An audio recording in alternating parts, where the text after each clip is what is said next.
long-term project. We need to spend some time in thinking about how do we bolster and reinforce our African-American boys.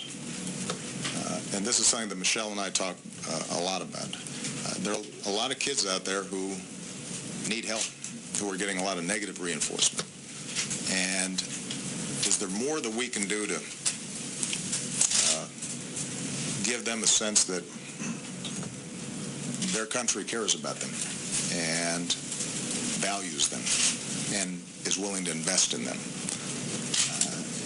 I'm not naive about the prospects of some grand new federal program. I'm not sure that that's what we're talking about here, but I do recognize that as president I've got some convening power, and there are a lot of good programs that are being done across the country on this front. And for us to be able to gather together business leaders and local elected officials and clergy and celebrities and athletes and figure out how are we doing a better job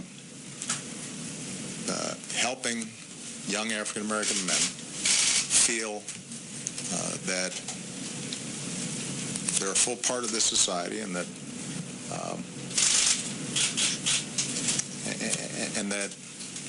they've got pathways and avenues to succeed.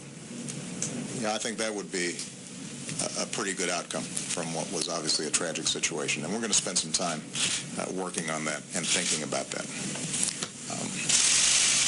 And then finally, I think it's going to be important for all of us to do some soul searching. There's been talk about should we convene a conversation on race. I haven't seen that be particularly productive when politicians try to organize conversations. They end up being stilted and politicized, and folks are locked into the positions they already have.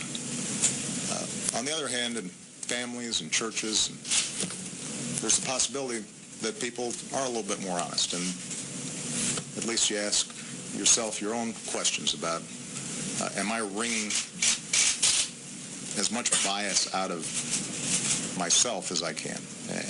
Am I judging people as much as I can based on not the color of their skin, but the content of their character? That would, I think, be an appropriate final thought, that as difficult and challenging as